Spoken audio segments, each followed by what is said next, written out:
আসসালামু আলাইকুম প্রিয় শিক্ষার্থীবৃন্দরা, আজকে আরেকটি নতুন ভিডিও নিয়ে তোমাদের সামনে আসছি।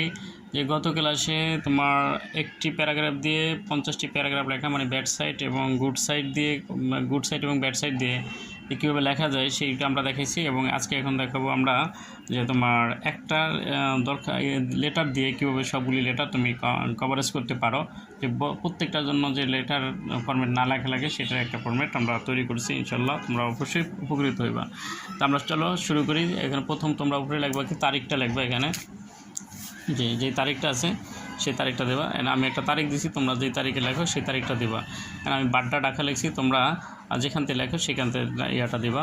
ডিয়ার জেরি, যে কোনো তোমার বন্ধুর নাম তুমি লিখবা। এখানে আমি জেরির নাম লিখছি। তাহলে এবার তোমার ফরম্যাটটা কী হবে? I received your letter yesterday. আমি তোমার চিঠিটা গতকাল পেয়েছি। I hope, I think, I believe, আমি আশা করি, আমি মনে করি,